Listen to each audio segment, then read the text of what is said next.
Hello everybody. I just got done putting some speakers, 1, 2, 3, 4, onto my 2007 Yamaha 650 Classic. And I just wanted to show you how I did it. It's a lot easier than I thought it would be. I just want to let you know I am not mechanically inclined at all. Well, not at all, but not very much.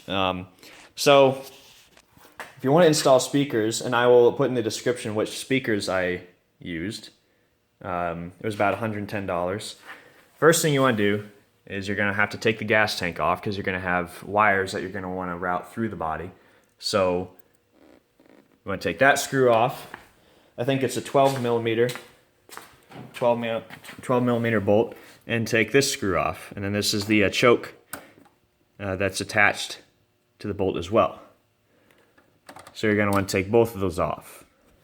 The next thing you want to do, see this little fuel valve right here? You want to turn that off. This is a very important step. Turn it off first. And then the next thing is there's going to be a little bolt or a clamp right here that you can use some pliers to undo. And then once you, there's like, I don't know if you can see it, there's like two little tabs that you just push together. And then you slide it off. And then get some paper towels and put it, a bunch of paper towels, and put it underneath this thing while you take the tube off, because there's going to be some gas that comes out of the tube. And then the next thing, you're going to have to take the speedometer off. You got 3 bolts here, and they just come off really easy. It's an Allen wrench, I think. And when you take it off, there's going to be 2 electrical connectors that you're going to have to undo. It's just a little tab that you push, and then they pop right off. And then you also have the speedometer cable, which is simply just something that you can unscrew from the meter. The speedometer cable, it's probably on a different position on each bike, but right here, this is the speedometer cable. And what it is, it's just a cable that rotates, and that tells this thing how fast you're going. Just a word of advice before you take the speedometer cable off, take a zip tie or some string or something and tie it around the tube, like beneath the screw, because if you don't do that, the screw could fall through the body and then you're going to have to go fishing for it later, which is not fun. So, and then you just screw it off, and then you can just, this thing will pop right off. And then all you have to do is then just lift up the tank right here. The seat's going to get in the way, but you just got to use a little bit of force to get it through. And then just carefully, stupid bugs, just carefully shimmy it off, and then the gas tank will be off. So yeah, that was the first time I ever did it, and it was a lot easier than I thought it would be. So then these speakers, they didn't come with let's see, mounting brackets, like something that you could put on the handlebars.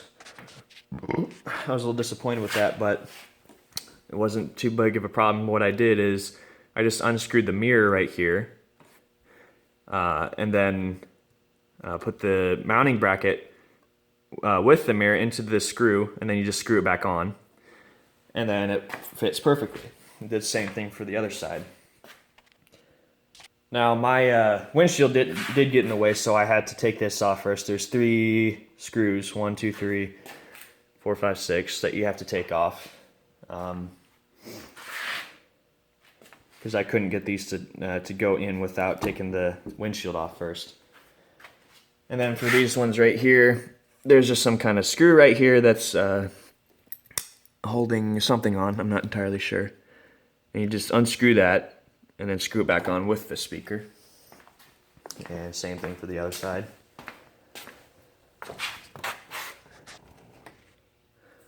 And then before you do any routing of the speakers, you want to take 3 colored Sharpies, 3 or 4, and then put a color on each end of the cable for each speaker. This thing needs to focus. See how I did that? That way you know which speaker is which. So I just took some zip ties and tied it along here. And you can't really see it, but I've got all the wires coming through here. And this is my toolbox. I just put it in my toolbox. It's you just use your key to undo the toolbox. And then I have my amplifier right here. I put inside the toolbox.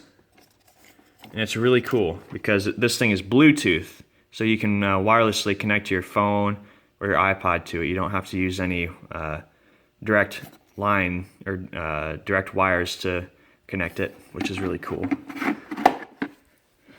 So that's how I did that. Really simple. You're gonna have a whole bunch of wire left over because they give you plenty. So then you need to power your amplifier. And what I did is I came over here to the battery. So I put the wire through here, and it has an inline fuse. I think it's 10 amps. And you can see it right there, that little white thing, that's the fuse. Then I took the negative and plugged it directly into the battery. Let's see. So you just have to unscrew that, and then while you screw it back on, put this wire in the way while you screw it back on, and that'll hold it nice and tight. Then what I originally did is I took the positive wire and I plugged it into the positive terminal of the battery, but the problem with that is that if you forget to turn your amplifier off and you leave your bike for a few days, you're going to drain all of your battery, and then you're not going to be able to start your bike. So what I did is I got this nifty little book. It's a service manual. You can get one for your bike. That's what I got. And then, excuse me. And what I figured out is that I want, you see all these fuses right here. I thought to myself, hey, well, every time that you turn the bike on, these lights turn on. So where is that power coming from? I want power that comes on only when I turn the keys. So I figured out that these fuses, oh dear, I just dropped my phone. Oh, we're all good. I figured out that these keys, or these fuses, are connected to that. So what I did is I just unhooked the fuse box, and I took one of these fuses out. And then I figured out, okay, where is the power coming from in these fuses? So what you have is you have power coming from the switch right here, and it's going to the fuses, and then the fuses are going to like your headlights or your starter or whatever it is. So what I did is I took a multimeter and figured out which side is positive, and I figured out it's the top one. So what I did is I took the fuse out, and then I put this wire kind of in the way of the top terminal, and while I put the fuse back in, kind of shimmied the wire into it so it's stuck there.